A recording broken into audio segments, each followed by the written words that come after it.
Magandang gabi po. Ngayon po ay ating talakayin ang katanungan ni Salome Cebuhano. Ito po ang tanong niya, ask ko lang, bakit po kaya biglang nanghihina ang binti at hita ko? Then nagpapalpitate. Siya nga po pala ako diabetic. Ano po ang dapat kong gawin dito?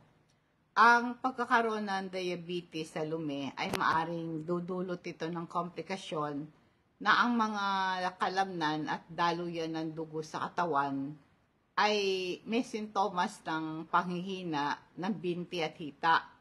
Ito'y sanhi ng meron kang peripheral neuropathy.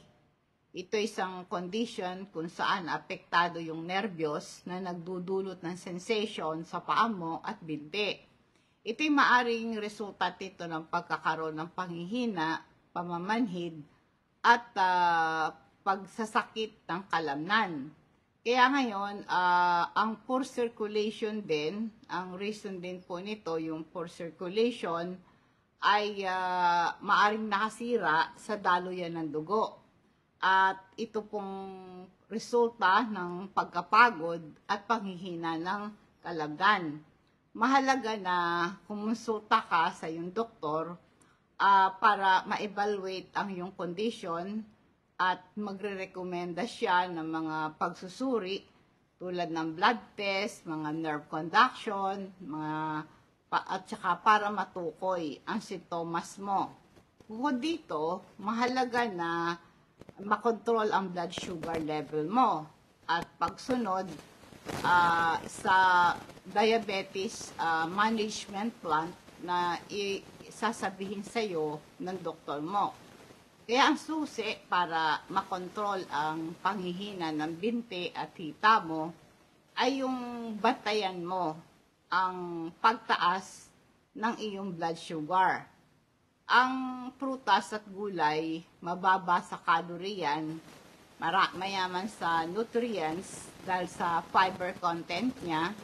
At least meron kang 5 serving ng prutas at gulay sa bawat araw. Kasi itong mga fiber na sa prutas at gulay ay napapabagal ang absorption ng sugar. Kaya napiprevent ang pagtaas ng blood sugar mo. At isa pa, ang saturated fat at mga trans fat, nakakapagpatas ito ng cholesterol at mataas ang panganib sa sakit sa puso. Maaring kainin mo mga lean protein, mga healthy fats tulad ng olive and avocado oil. At ang control, ang pagtaas ng cholesterol, nakakatas din ito ng blood sugar at nagiging dahilan nito ng sakit mo sa puso. Kaya iwasan mo yung red meat, no? Limitahin mo din yung sobrang alat kasi nagkukos ito ng fluid retention. Nakakapagpatas din ito ng blood sugar. Para makontrol mo yan, iwasan mo yung mga maalat na pagkain. Tsaka isa pa, mag-exercise ka regularly, nag-i-improve yung blood sugar control mo, nare-reduce ang panganib sa diabetes complication. At least meron kang 30 minutes na intensity exercise at saka yung exercise, nag-i-improve yung blood sugar control mo, nare-reduce yung panganib sa diabetes na komplikasyon ng exercise, nag-i-improve yung insulin sensitivity. Ibig sabihin nito, ang cellula sa katawan mo ay nagagamit yung insulin at nakukuha yung glucose mula sa bloodstream. At ito'y nakakatulong para bumaba ang blood sugar mo. Kasi ang mahirap kasi nandoon yung sugar. Pero kapag yung kahit na meron kang insulin, pagka meron kang ibang insensitive ang insulin mo, hindi niya kayang pababain yung blood sugar. Ngayon, yung exercise, nakakatulong yon para ma-take up mo yung glucose mula sa bloodstream. Kaya kailangan po nito ay mag-exercise ka. At tumutulong ang exercise sa pag-maintain ng weight mo. Alam po natin, pag mataba ka, mahirap makontrol ang blood sugar. Pero pag nag-exercise ka, mabilis makontrol ang blood sugar mo kasi hindi ka tataba. Tapos, ang stress pa, yung pagkabalisa, yung mga problema, ay tataas ang blood sugar mo kasi pagka na-stress ka, tumataas yung hormone cortisol at saka yung adrenaline. Pag mataas yung stress hormone na cortisol at adrenaline, tataas ang level ng sugar mo. Kaya pagka hindi mo kayang i-manage yung mga problema sa buhay, kahit na controlled ang pagkain mo, kahit na nag-exercise ka, kahit na may gamot kang iniinom, pag hindi mo controlled ang stress sa buhay, ay mahirap magpababa ng blood sugar. Kailangan matuto kang mag-relax, magkaroon ka ng meditation, para ma-reduce yung stress at ma-improve yung overall well-being mo. Meron tayo pong crystal oil. Ang crystal po natin, nagpo-promote ito ng relaxation, nare-reduce yung pain at inflammation, arthritis at muscular pain. Ma-improve yung tulog mo, yung quality ng tulog, nakaka-relieve ito ng headache at dizziness. Nakakatulong sa congestion, nag-i-improve yung respiratory health mo, at maganda ito pantanggal ng shoulder pain. Pag napasok ka, madaling mawala yung hapde, at pag nauntog ka, parang hindi ka mabukulan. Kung may digestive problem ka, tulad ng kabag, bloated ang tiyan mo, maasim ang sikmura mo, ipahid mo lang to sa may tiyan at sikmura mo, nare-relieve yung gas at saka bloating, na iwasan yung stomach cramps, pati yung pagsusuka at pagduduwal. Di ka rin kakagatin ng lamok pag pinahiran mo yung skin mo ng crystal oil. Ang activated charcoal naman po natin, libo-libong taon na itong ginagamit sa drug overdose, sa food poisoning, at pang-prevent ng hangover.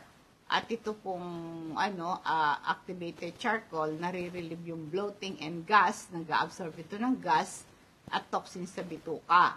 Yung mga bacteria nagko-cause po ng bad breath, ang ginagawa po ng charcoal, ina-absorb mo yung bacteria na yon at toxin mula sa bibig at sa bituka para ma-solve ang bad breath mo.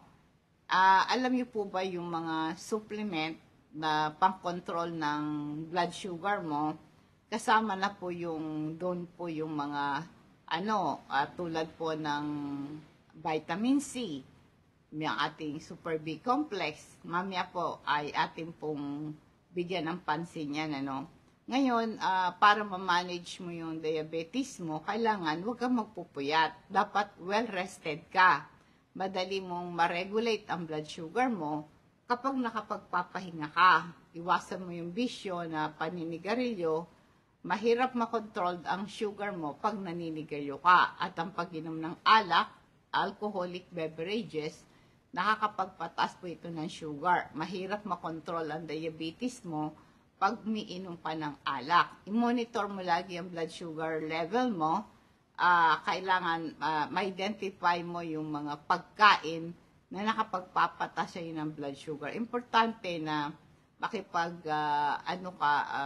tulong ka sa doktor mo sa treatment na nababagay sa'yo, kasi merong mga treatment plan, mga lifestyle changes, medication. Ito po ay pang-control ng diabetes para mababuhay mo, matanggal yung pananakit ng binte at saka yung hita mo.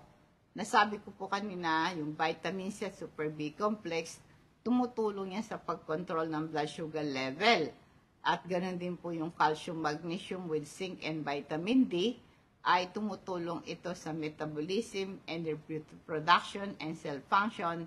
Nag-i-improve yung insulin insensitivity mo, nare-reduce yung inflammation, nakokontrol po yung pagtaas ng blood sugar mo. At kung may sugat ka, madaling gumaling. At nag-i-improve yung insulin sensitivity, marireduce yung blood sugar level mo. Kaya po, para lumakas ang immune system, lalakas ang mga buto mo, mawala yung panghihina ng binti at pangangatog ng mga paa mo, mag-take ka ng vitamin C, Super B complex, calcium, magnesium with vitamin D and zinc, Pwede po kayong mag-subscribe sa aking YouTube channel, Rose Alfonso. I-click nyo lang po yung bell para ma-update kayo sa aking mga bagong video. Ganun din po sa aking official Facebook page, Patnubay sa Kalusugan. At ganun din po sa aking YouTube at saka sa aking Rear, no? At sa aking TikTok, pwede kayong manood doon. Dagdag kaalaman. Kung nais nyo pong magpa-deliver ng ating mga health products, pwede nyo po kung i-chat sa aking Facebook page, Patnubay sa Kalusugan. Bigay nyo yung pangalan, address at cellphone number ninyo para ma-deliver yung items sa inyo. Kaya ito po, no, pagka diabetic ka, kailangan po ay maging sensitive ka sa kinakain mo. At kailangan po wag kang magpupuyat.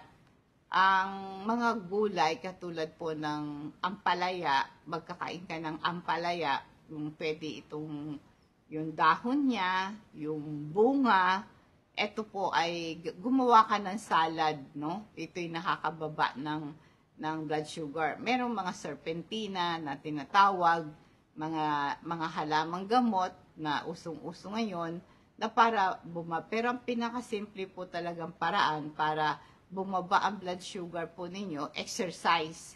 Huwag kalilimutan na hindi ka nag-exercise. Magkakain ka ng prutas at gulay, tsaka yung gamot na nireseta sa iyo ng doktor, ito ay inumin mo religiously, no? At kaya kasi nandami kasing komplikasyon ng diabetes. Kasi po ang diabetic namamatay sila sa komplikasyon tulad ng stroke, heart attack, and kidney failure. At ang isa po nito yung pamamanhid ng mga binti at paa at nakakaabala ito sa yung araw-araw na gawain. Kaya kung nais nyo pong madagdagan ang kaalaman nyo, patuloy nyo lang po akong subaybayan sa ating programang Patnubay sa Kalusugan dito sa Facebook at saka YouTube. Tayo po'y dadako sa ating, yung palang mga gustong magpa-deliver ng mga items natin, i-chat nyo lang ako sa aking FB page, Patnubay sa Kalusugan. Sabihin nyo kung ano yung order niyo, i-deliver po to sa bahay nyo. Cash on delivery ito, i-charge sa nyo ang shipping fee. Basta bigay sa akin yung name nyo, address nyo, at cellphone number, at kung anong barangay kayo para hindi mahirap hanapin para ma-deliver yung items agad sa bahay mo. Ngayon po, dadako tayo sa ating Psalms 37 verse 4. Delight yourself in the Lord, and He will give the desire of your heart. Ang ito pong verse na to, nagre-remind sa atin na magtiwala tayo sa Diyos at makakahanap tayo ng tunay na kaligayahan sa pagtitiwala sa Diyos. Papatnubayan niya tayo, pagpapalain niya tayo, ibibigay niya ang ating pangailangan. Alam niya po yung desire ng ating puso at gusto niyang ibigay yung pinaka-best para sa atin. Kaya ibig sabihin ng delight in the Lord, ibig sabihin take pleasure in Him, at makakahanap ka ng satisfaction at gawin mo siyang center ng buhay natin, mahalin natin sa lahat ng panahon. Magandang gabi po, nawang pagpapala, patnubay ng Diyos sa atin, and God bless us all.